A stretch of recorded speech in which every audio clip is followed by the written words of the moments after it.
Oh my word, what an introduction. Thank you so much. Thank you all for being here, literally after a party. I know it's a tough one to think, I'll get out of bed and come here, so I appreciate that. And I want to say, just before I start, Moodle has a special place in so many people's hearts.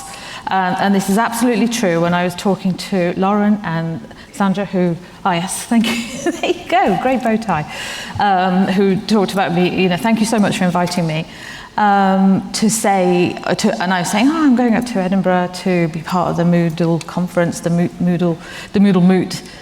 So many people said, can I come? Can I carry your bags? Can I just do anything? I was literally thinking, no, I have packed light. And they go, no, I will still come. So I wanted to share that with you and to say so many people think so much of the work you do. This is the final day of the conference. You've been through a lot of discussion. There's a few more discussions to have, a few more speeches to listen to.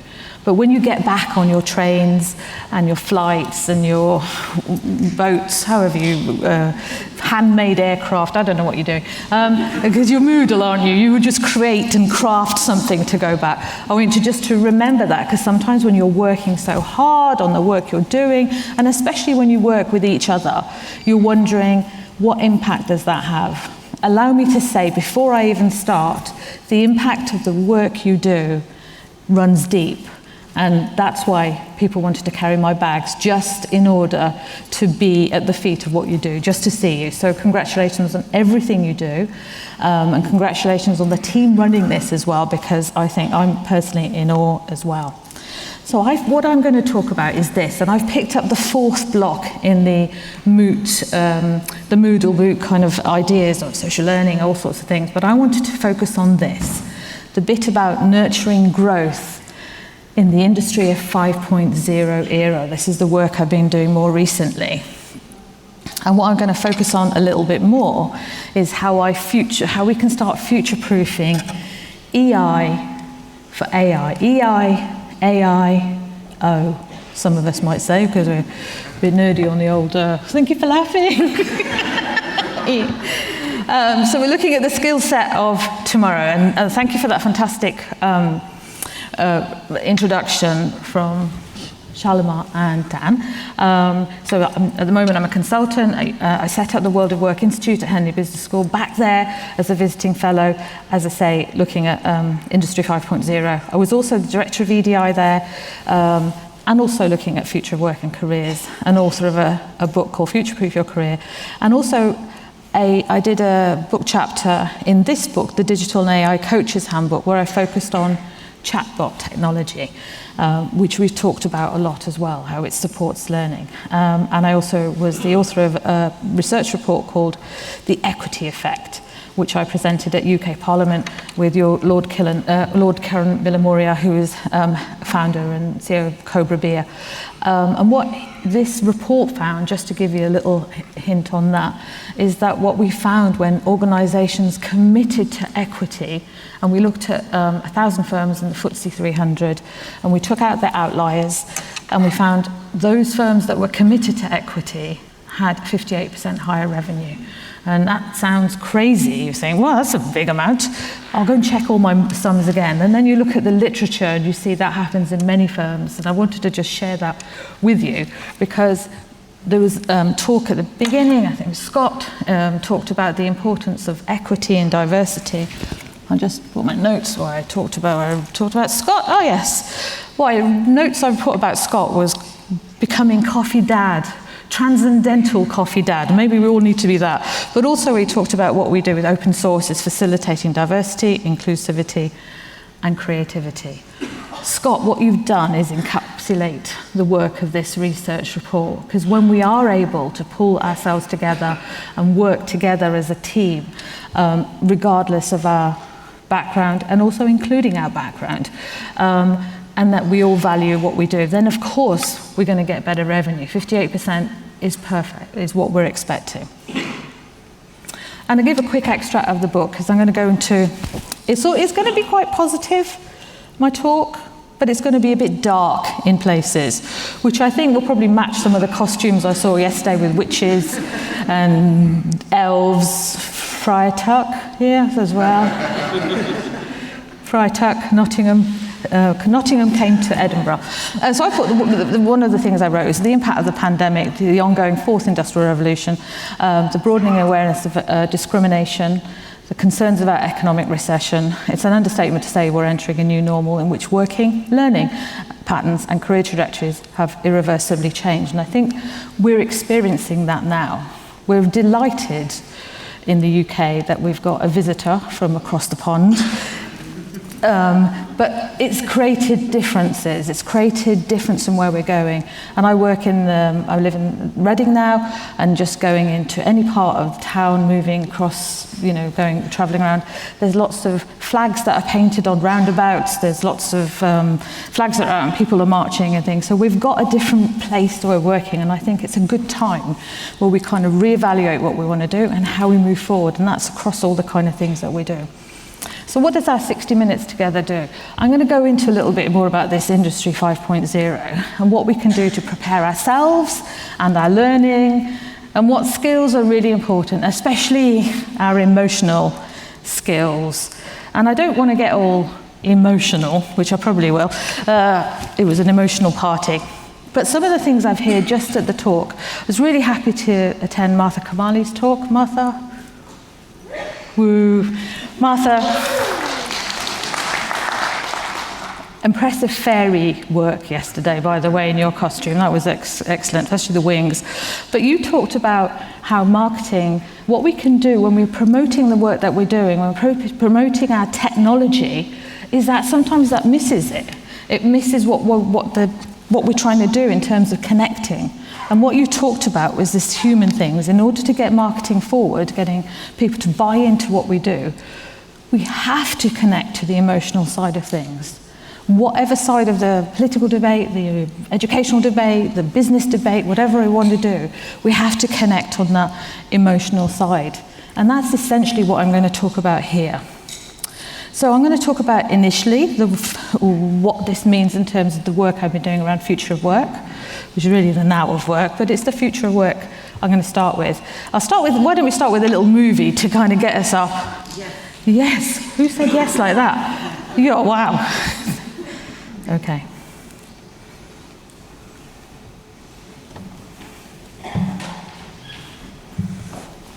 I'm really grateful when technology glitches, because I often think the robots are going to come in the night and kill us. When this happens, we've got a bit of time before they do kill us.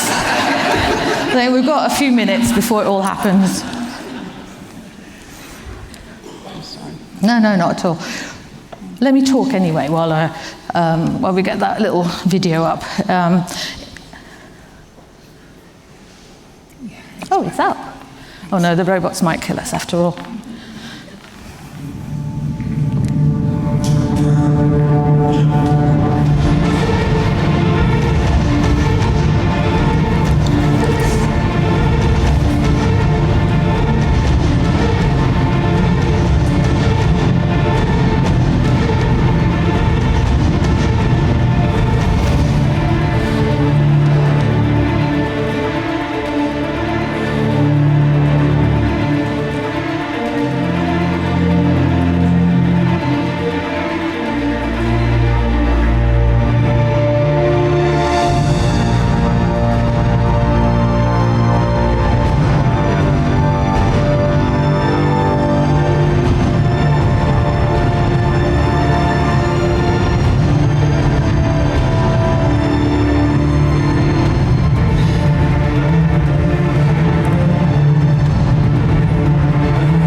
So that's the work I'm doing at Henley's, to really look about the future of work and think about the key trends that are coming in.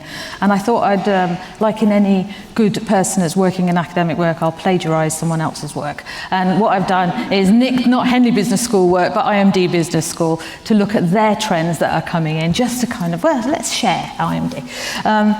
the kind of things that we're expecting in terms of the future of work is not just AI, as we talked about, but the kind of things our learners, if you're learning in an institute, at school, college, or if you're learning in a business, or you're learning for yourself, you're shaped by all these kind of things. You're shaped not just by artificial intelligence coming in, you can see that AI intelligence automation, but also hybrid work.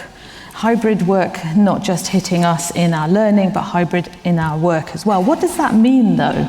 How do we show up?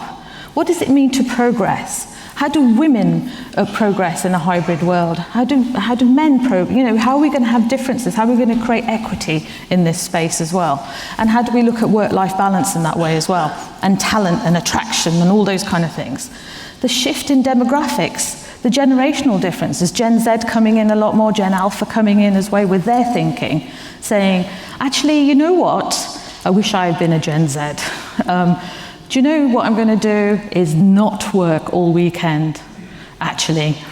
So I was working for a big, here actually in Edinburgh, with a big energy firm, and senior leaders gathered around the table and they said, I can't believe this has happened. I cannot believe this happened. I go, what happened? They all turned to this guy and he said, we've just finished our graduate training program, just finished it 2 years, and somebody's going to leave. And they were like, well, that's sad, but it happens. Are they going to a competitor? No, they're traveling. They've had enough and they're traveling. And also, they're not going to stay overnight. I've asked them to do this report. They said, no, I've got a Pilates class at 6, I'm off. So this is the kind of way that perhaps people are thinking. Boundaries are coming in, not least because of AI, not least because of hybrid work, not least because values are changing in the workplace. When I entered, my value was I had to be, if you joined IBM, you called an IBMer, a Googler, a Moodler, what you call Moodlers, yeah. Maybe that identity is starting to shift. You think, I am who I am. I am Martha, I am Liz, I am Dan, I'm Shalimar, but I'm also Moodle. Maybe those identities are shifting because employers having to take in a whole bunch of different things about us. Because what employees are also doing, and also your learners, is prioritizing well-being and mental health. They're also thinking, I'm not going to do that, I need time. Not just because TikTok says you need to do this, but because they're thinking about doing this as well. And because of that, we're looking at more reskilling, upskilling, and closing skill gaps. Now, Dan mentioned I did some work with the UN. I wrote a paper, or part of that was looking, what they wanted me to look at is how AI is shifting us, particularly generative AI. And I heard a lot of talk about how generative AI can support learners, and it certainly can. But I think we need to still think what it can do. And there's some research that's out, which I'm going to show you in a second, about the impact of AI. But first of all, let's have a look at what one of Apple's adverts were for the iPhone 16.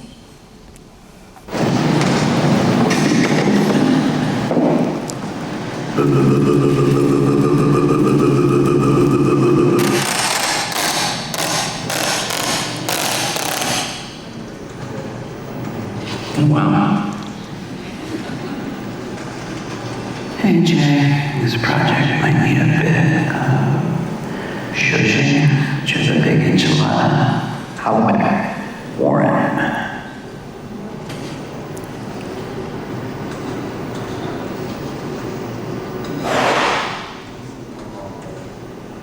The most capable individual to undertake this task. Please let me know your thoughts. Best regards, Warren.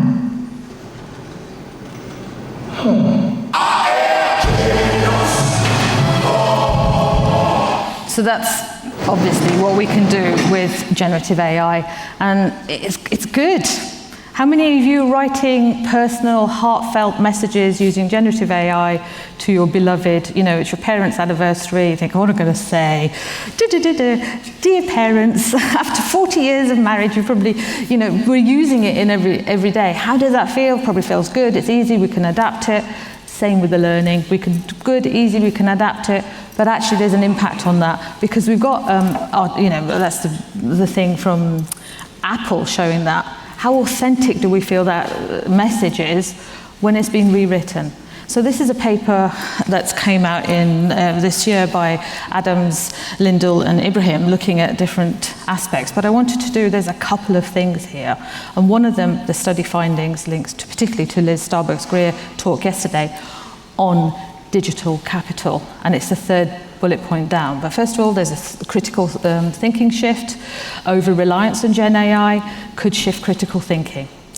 Cognitive impact, over-reliance on Gen AI may impair long-term skill development and lead to something called digital amnesia, in the sense that we outsource it so easily.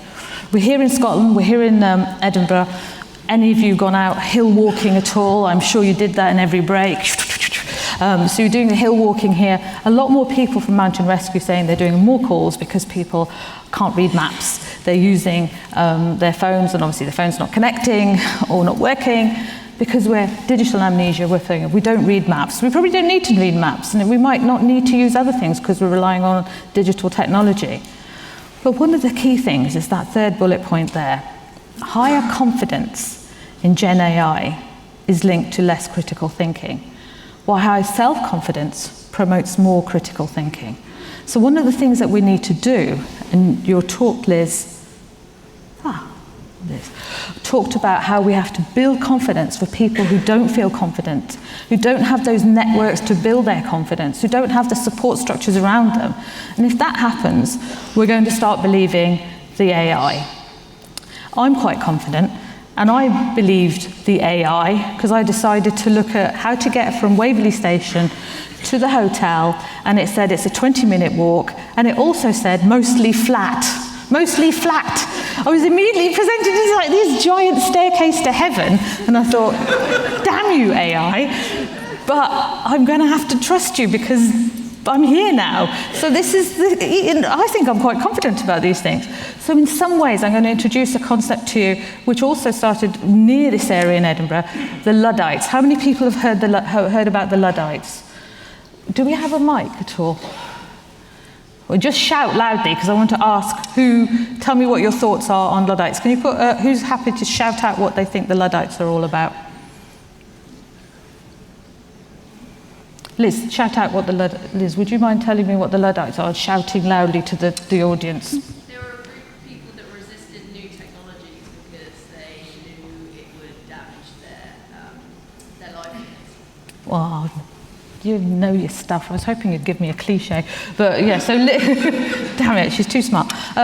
So Liz talked about that they resisted the technology because the thing. But a lot of people, because it's in a common vernacular, that we say, oh, they're a Luddite because they're stuck in the mud, they're slow, they don't want to adopt technology. But exactly as Liz said, as you probably heard, that actually they resisted technology because we needed to understand and harness it better. And my question to you. Should we be more Luddite? Should we now start at the Luddite stage? I was telling Dan just before we started, when I started working in AI about 10 years ago, I was quite cool because nobody knew about it that much. I'm not cool at all now because everybody knows about it. But at that stage I thought, hey, yeah, I work in AI. Hello. But it's interesting because when I started it, I thought, this is fantastic stuff. This is amazing. You can use it for cancer detection, radiation, radiographers, yeah, it's going to impact their work, but look at what you can do. And now I'm thinking, when I look at that iPhone ad, I'm thinking, I'm not so sure. I'm not so sure. And indeed, as Liz just pointed out, the AI, the Luddites, when they started in the first industrial revolution, actually were concerned about the impact on jobs, which is a lot of people thinking that as well. They were concerned about wages because those machines could produce cloth faster. Anybody working for companies like Deloitte and those kind of firms and KPMG, EY, was talking about cutting down their intake of new graduates because generative AI being able to take more junior work, consultancy, and even senior consultancy work, saying actually we can come in. So we are having impact on jobs. Some of us are thinking AI will come in and shape jobs, that's true, but it may also impact jobs as well. And also it may loss of skilled work. Graduates, after these great qualifications that they've done, because many people will do qualifications in order to enhance their career in addition to their personal growth, will actually think, well, where do I take my skills? Will my skills be lost? So I do think at this moment, and particularly with organisations like Moodle and basically you, questions about how we move the technology forward is important. And this is the kind of work I've been doing at the moment in Henley, looking at this thing called Industry 5.0, just as we got used to Industry 4.0. Well, what's this all about? So we started off with Industry 1, the first industrial revolution, water and steam. That was where the Luddites kind of like, what's going on? Industry 2.0, mass production.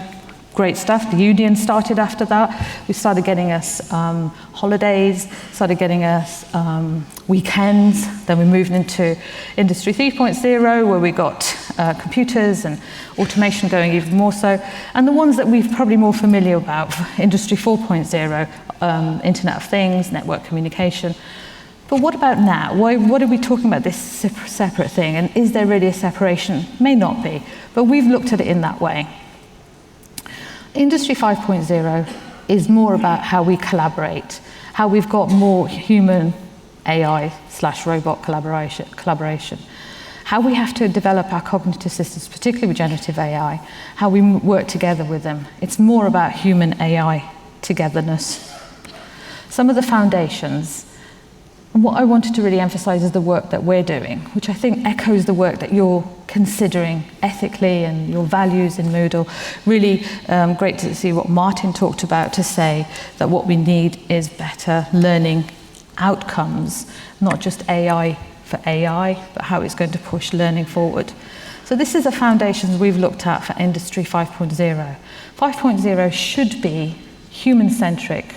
It's time for the human to stand up, as it were. It should be more purpose-led, so we're tying it to the values that we want. We should have more emphasis on sustainability, social value, and ethical technology. And we should recognize the emotional labor that we put in and what is important about relational intelligence. That's the difference at the moment really strongly with artificial intelligence and human intelligence, is us and how we interrelate. It goes back to Martha's statement about how we market people to people. And actually also Mo Gaudat, who was the chief business officer at Google, he's written a whole load of books. He talks about that as well. He talks about this next stage that we're going into, that we really lean into the human side of it.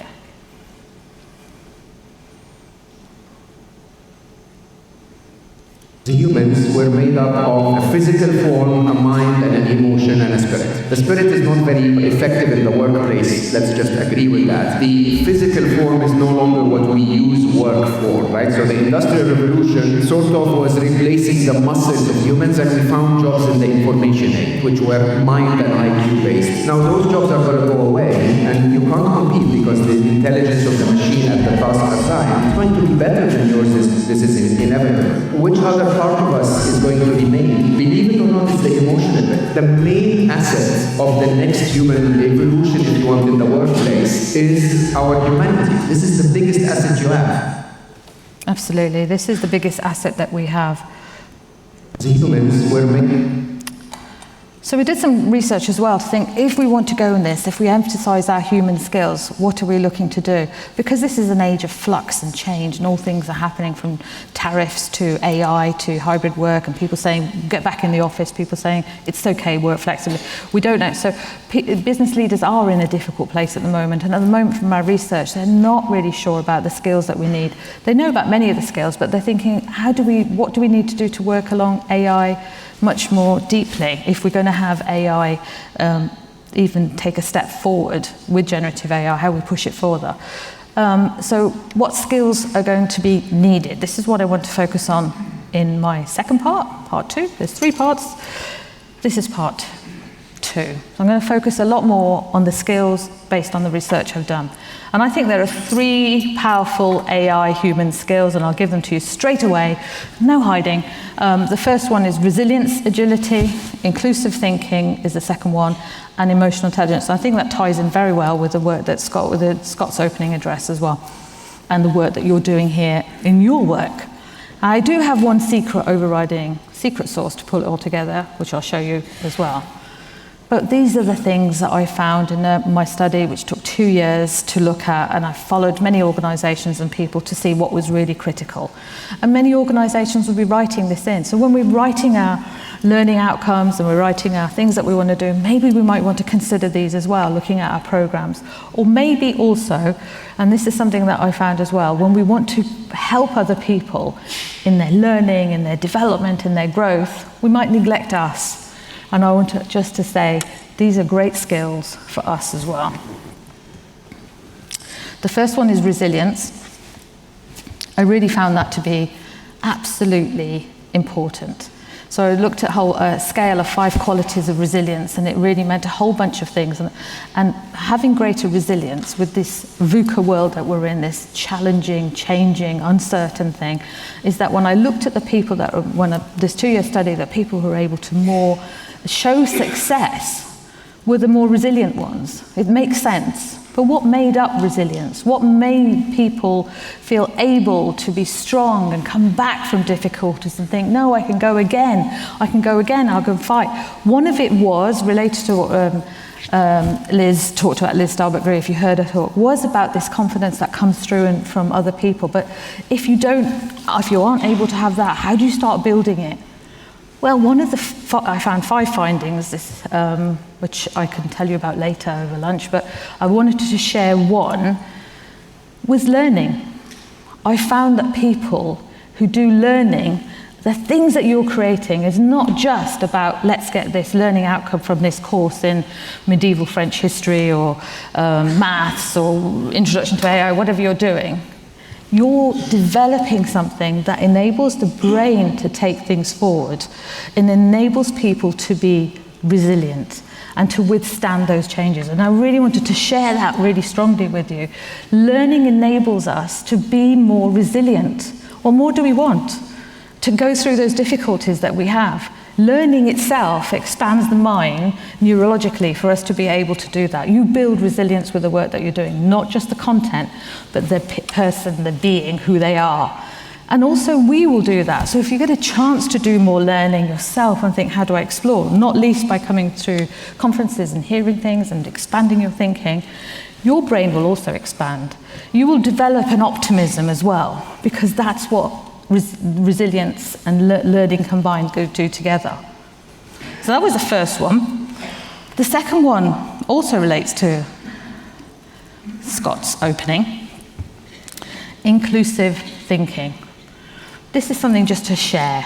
Again, when I found the research that people who are able to be more inclusive, and this is under pressure at the moment to have inclusive thinking, how we develop that, you do that because we're looking at learners that come from a whole range of different backgrounds. But when we go into business, how we create learners that from different parts of the business that we're trying to attract in.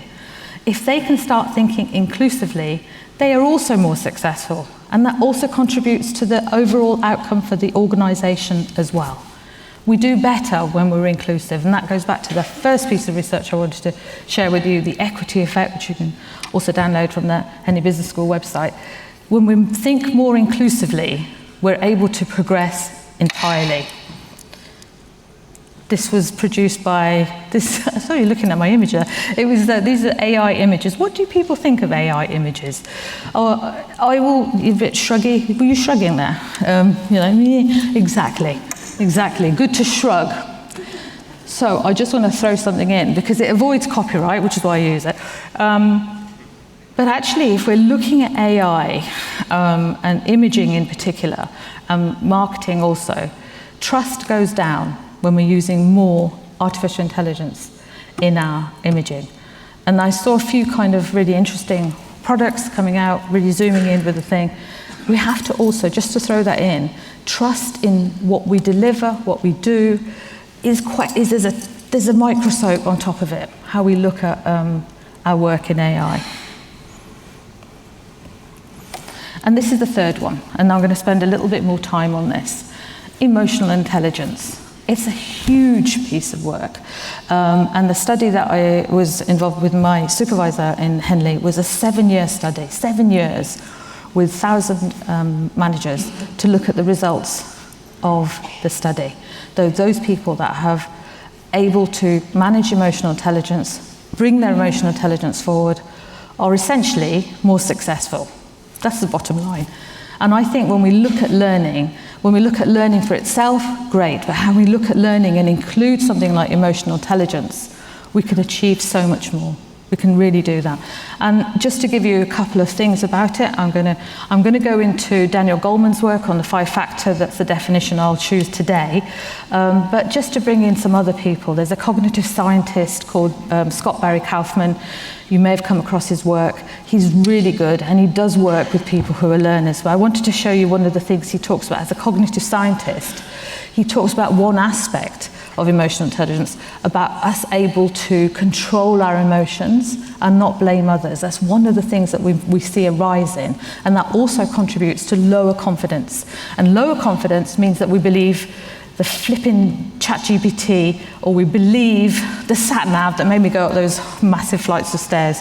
When our confidence is lower, which comes through from a whole range of things, we're in different things. Building confidence into learning is one of the most critical things we will need to do.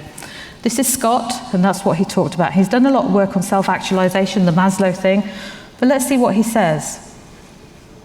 Attribute all or most negative outcomes or challenges in your life to your past or that one thing that happened to you. That's a victim mindset. How is that different than victimization or being a victim? They're very different things. I mean, you can have had very challenging, difficult experiences in your life, and we should never devalue that. We should recognize that. And a lot of these things can cause immense pain and suffering. Having empathy and validating people's real felt experiences is really important. The mindset is something different, though. It's a form of consciousness that you generalize to all situations in your life. My research over 10 years showed over and over again it was the #1 biggest inhibitor of self-actualization out of any of the other traits that I studied. So I thought when I started my career that I was studying intelligence, right? I thought that was my initial thing. Human potential and intelligence was the most important thing. That really wasn't it. And I turned into creativity. I studied creativity. Then I studied, human needs, like Maslow's hierarchies. And then I started studying vulnerable narcissism into my studies. And I couldn't believe how predictive it was of depression, of a loss of a sense of self, a loss of a sense of purpose in life. You just go down the line.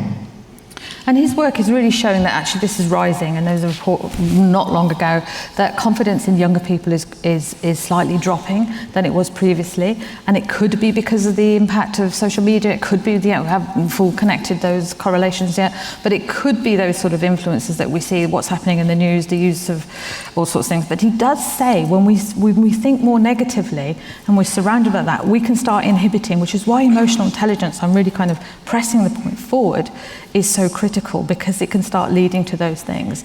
So he he's talked about intelligence and creativity, how we get to that point of self-actualization. But what we can do mostly, all of us, to help us is to think how we manage that side of us that can be quite critical. All or most negative outcomes or challenges. So this is the Daniel Goleman's, you no doubt have come across. But what he talks about, let me share again if you've not read his work for a little while. These are the 5 factors around emotional intelligence: EI, EQ, could be either one. Self-awareness, know your emotional triggers. Your self-regulation, have healthy coping mechanisms for stress.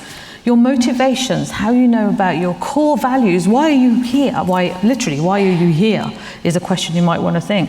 What is it that's driven you to this? And how your emotion connects to your purpose. There's a self-actualization and how you do this. The empathy, non-verbal cues, how you listen to other people, and the social skills, how you express your emotions healthily and assertively.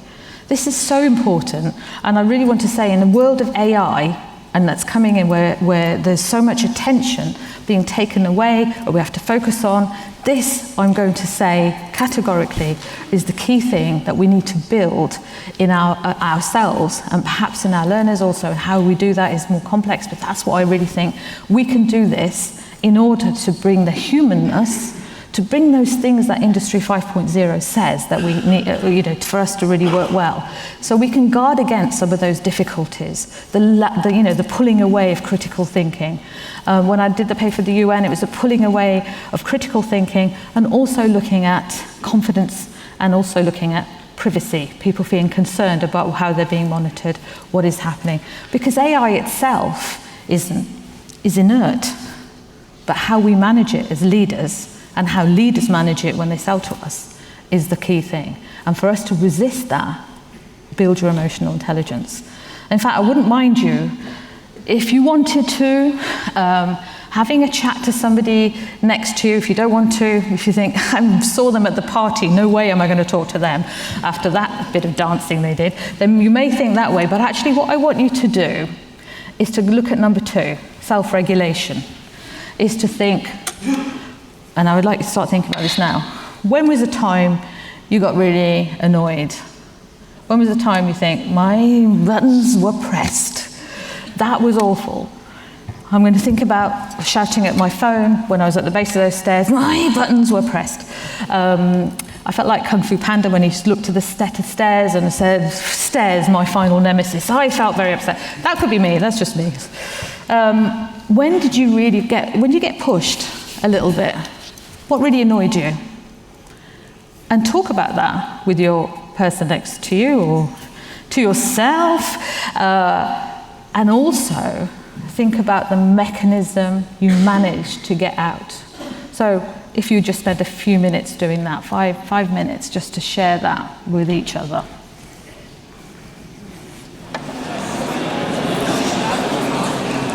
Thank you so much. Did you get a chance to offload?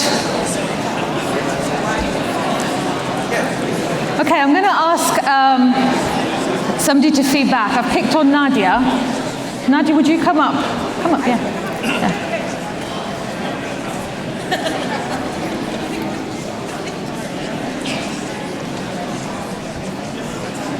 I picked on Nadia because she was at the front and she looked nice, and I thought you'd share. So what? Just tell me. I didn't ask. I didn't rehearse this. So, okay. What was the discussion that you had? What happened? Can you share? I think it was all myself talking, but I present the case. So, I share that sometimes when I feel disrespected about my time and the work that I put making things done happen, that gets me a bit annoyed. But what I did in that particular situation was I tried to not reply back, have a moment to think about why the other person was doing something that maybe that person didn't thought about, that was a disrespectful thing to do about my work. It was something that she was trying to help me. So I tried to have that, consider that, what she was trying to achieve, and then have a conversation about boundaries. What are the things that I need? What are the things that she's needing? So we make a commitment there to test how we are going to work together. That's brilliant. Thank you so much.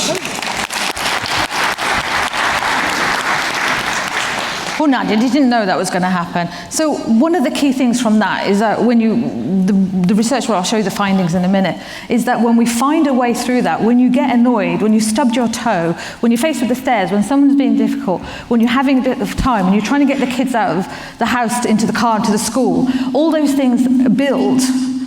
The key thing for us to do, because this happened in our learners' experience as well, is to understand how we can manage that. There are chatbots that will help, obviously. There's chat coaching, and I'm working that a lot. But chats are really positive. Hey, you got this. You can go and do this. They're not giving the critical aspect of how to manage a situation. You know, if you used any of them, Pi AI and other chatbots are really positive. But sometimes the critical thinking is needed. And what you talked about there is that, first of all, we haven't outsourced it to a chatbot. We have to internally start managing. And those of us, all of you, who have those skills to manage that self-regulation will go on to manage your lives better. And it also leads to better outcomes in your well-being in terms of health and your growth and all sorts of things. So it's a really good quality to consider. Thank you for doing that. And in fact, going to old Scott again, but young Scott in this case. What is this victim mindset, and why is it a problem? Well, when you have a victim mindset, you tend to blame all your problems on external circumstances, whether it's that life dealt you a bad hand, or that a person or even an entire group of people have it in for you and are holding you back. You believe you don't need to take responsibility for your actions or reactions because of past trauma. And you can't stop ruminating about your past victimization. You fixate so much on how to enact revenge that you rarely think about solutions or ways of moving forward with your life with hope and purpose. Yes. At the end of the day, I want all people to realize that they're allowed to have a future, even if their past sucked. Exactly. We've got a future, even though we had a hard time, we can still progress. His work, if you want to read his work, is fantastic stuff as well, but particularly relevant at the moment. Particularly relevant when we want to turn to an AI, a bot to help us, or we go to ChatGPT at a tough time and have that conversation, because they're always going to root for you, but they don't know about your past. They don't know about anyone's past. All they've done is gathered information and relaying that in a really chatty format. I know the new version of ChatGPT is less kind of chipper, but it's still there. And the thing is with AI, it doesn't know us. There's a great joke, which I'll give you. I don't think it's that good, but I'll give it to you anyway. An AI walks into a bar and barman says, "What drink will you have?" And he goes, "I'll have what everyone else is having." Because that's how it works. It's collecting the data, working out the median, and working out what we want. But in something like this, it can be supportive. I'm really supportive of seeing all the things that AI can support us on, but our critical thinking is really important. To build critical thinking, we build emotional intelligence. And this is the results of the study. What we find, and it was based on leaders and managers in particular, leaders with high emotional intelligence are more connected, create more connected and motivated teams. And this is astonishing from the results. Emotional intelligence, we found, accounted for 60% of personal and professional achievements. That's crazy. But you know, there's that person in your family, you know, they can't hold back. They just fly off. These things happen. There's far too many nodding here thinking, or if somebody's here going, "I don't know anybody in the family, friends doing that," well, but we have that, and you know that they create the problems, they're creating those things, and perhaps it's to do with what Scott called, perhaps we feel entitled to act that way because he talks about this victim mindset, and some of that actually has been driven by AI thinking because of the way the algorithm's working, saying, well, you know, boundaries, narcissism, all these things are coming in, or you have this particular thing, therefore you're entitled to do these things. So we balance these things out. But people who can manage that self-regulation, 60% of personal and professional achievements. And you can read about this work in Emotional Intelligence by Vic Dulovich. I'll send the things, this particular study, Professor Vic Dulovich. And also 50% on job performance. So not entirely, we still have to be good at what we do. We still have to have intelligence and competence and skills. But so much is about our job performance. And the demand for emotional intelligence, this is the work from Industry 5.0, is likely to grow by 6 times in the next 3 to 5 years as we go further. What about in learning? There's some research here to show how much EI influences learning. Emotional intelligence students, I'll just read the first one. Emotional intelligence students exhibit higher achievement motivation, improved problem solving, and planning skills, and have a positive attitude to learning, all of which contribute to academic success. And that's by Jan and Anwar in 2019, but there's lots of studies. You just have a quick look at Google Scholar if you wanted to get those research data. I have to say it's not entirely. There are some people saying it doesn't influence, but on the whole, if you did a meta-analysis, there's a really strong connection to building emotional intelligence, not just in our workplace, but in our learning space, and also our relationship space. Our space is here, how we can think, yeah, it's okay. Nobody did this, everyone's lovely here, by the way, but I had my eye on the tiramisu pots yesterday for lunch, and if somebody shoved me out the way and said, I'm taking that tiramisu pot, and I'd be like, this is terrible, I deserve it. We find it hard, and then we start thinking, this is difficult. So how we manage those things, if we think about that, I really want us to really focus on that, because this is so strong in how we can start building. It's really critical to this next stage of AI adoption as we have more AI integrating. How we build, and there's always an article or somebody saying, build a human, humans must be more valued, but how? These are the ways. How is really kind of these, I always think of them as power skills. All 3 of these things are power skills. How we can do this, because the evidence shows that we start looking at the R for resilience, the I for inclusive leadership, and EI, emotional intelligence, how we can use it to drive innovation. Look at the products that we're developing. Look at the amazing things in the foyer at the bottom. how they derive it is really important. But if we include any of these things in, it could power it further. Engagement, really critical. What we want, if there's no engagement, there is no learning. But these are the kind of things that we can start pushing things forward, how we drive engagement through inclusive thinking, through understanding how it contributes to resilience, through looking at how we might want to integrate emotional intelligence as well in all of those things that we're doing. And also, the work is so strong in organisations. It really builds retention. Not only does it work to attract people, but they stay and contribute. That 58% result I showed you with the equity effect research, when we're more equitable as an organisation, it drives us wanting to stay. Because listen, you're in a meeting and somebody listens to you. You write a note to the boss or your colleague saying, I've got an idea, hear me out. They go, tell me. And then you're listened to, you're valued, your contribution. Then you think, do you know what? Because I was listened to, I will be able to do more and be more creative. And that contributes to creativity, innovation, and in the business world and our world, it goes through to growth, business growth, and our personal growth as well. I did say there was a secret thing. I said there's a secret thing. A future-ready discipline. And it's beyond looking at the short. We have to do short plan.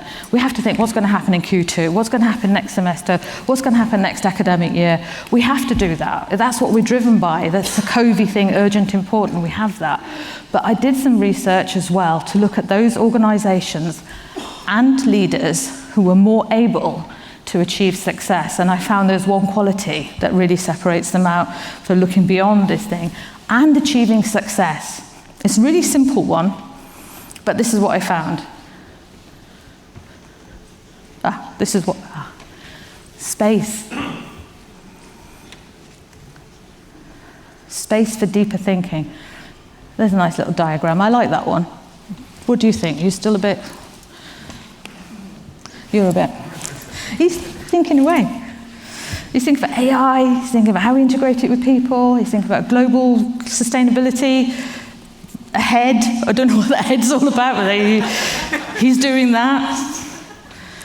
When you put time as an organisation, as Moodlers and as Moodle, any organisation for yourself, when you put time and space in to do the deeper thinking, you allow yourself a time for later to be more successful.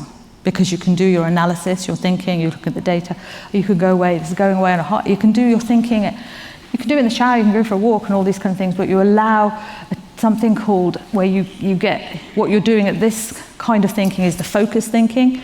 You're allowing broader thinking to come in, which can start pushing things forward. And I found in this study that people who are able to do that do well. It also contributes to all your well-being and all that kind of stuff as well, that we kind of go, yeah, well-being. It's important, guys. Your well-being is really critical. So when you put time for that, and time, part of a conference can enable that, but you need to put time as well. And that's one of my secret sauce I found. So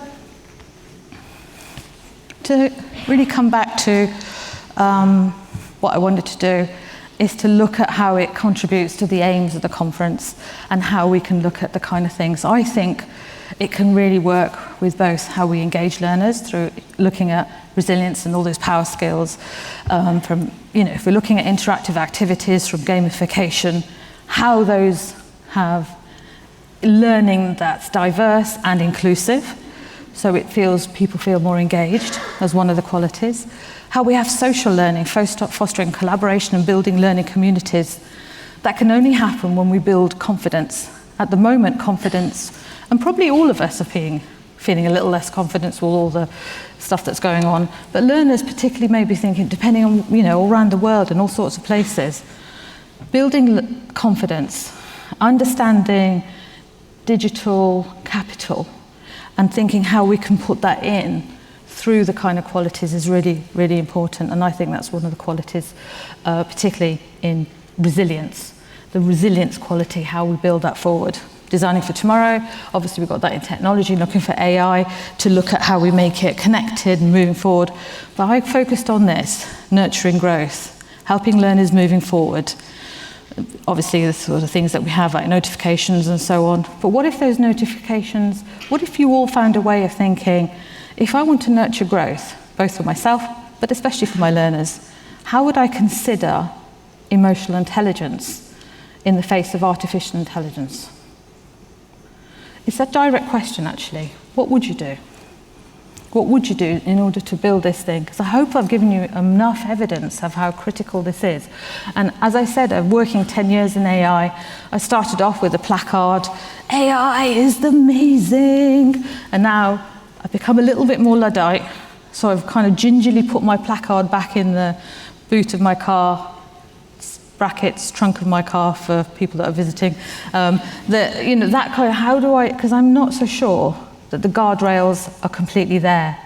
I'm not so sure that we can look at learner autonomy, I'm not so sure that we can think of critical thinking that we really need to be supported if in this age where we are at the moment, or how we might do this. I work also in graduate recruitment as well, and graduate recruiters saying, well, because people are producing their applications or using generative AI, and the AI scanners are reading, we've got AI talking to AI, making the decisions. We may go back to paper and pen in a room and meet people. We may go back to that if we want to make better judgments. So come back to the Industry 5.0. To summarize, it will highlight prioritizing human interaction, which is why this conference, face-to-face, well done, because this is the way we do it. And one of the reasons we do so well, it improves our emotional intelligence. Emotional intelligence links to society production, when we meet people face-to-face. Remember in lockdown when we never met people, then finally we're doing Teams talks or Zooms, and then you had a phone call with somebody, and it felt better, because actually our brains adapt better to phones. Ideally, we want to meet people face-to-face, because that's what we're still evolved to. So when we're on Teams and things, our human connection goes down. So what we need to focus on is human-centric design that brings us together. Fostering emotional intelligence, transparency and trust. So I was open about my terrible AI drawings. And you might want to be more trustworthy when you write your emotional best man's, best woman's speech at the wedding, which is entirely ChatGPT generated. Just be open about it. And it's essential, don't be open about it, enabling human-based work and learning. So to summarize then, these mega trends that we have around us that I talked about at the beginning, I might want to ask, how are you adapting learning plans in the face of these shifts, the kind of things the kind of environment our learners are sitting in? The 3 essential skills for future-ready teams. How can you cultivate emotional intelligence? How can you build in that resilience and inclusion? And what about your future thinking? The discipline of looking beyond. How will you carve out space for avoiding future blindness? Because when we get caught in the deadline after deadline after deadline, delivery after delivery after delivery, it's tiring, and we can lose a little bit of who we are. When we carve out that space, we grab back who we are, why we got into this in the first place. And it's very hard to do, but if you want any permission, I give you permission to take that time, okay? So let me end with this quote from David Kelly, who is the founder of IDEO, who's developed all that stuff on design thinking and all that kind of stuff. The minute you can understand that you can poke life and actually something will pop out on the other side, that you can change, you can meld it, that's the most important thing. And I really wanted to say that to you today, because we can get very serious. Learning is very serious, work is very serious, all these things are very serious. But from a philosophical perspective, take a step back, because life will go on. We need to go on, and we can just make fun of some of those things that we're having, and it will improve our emotional intelligence. Because sometimes when we get into that, this is really bad, it's an overreaction. Chill. We can do this. We've got it all together. We can make it happen. Thank you so much.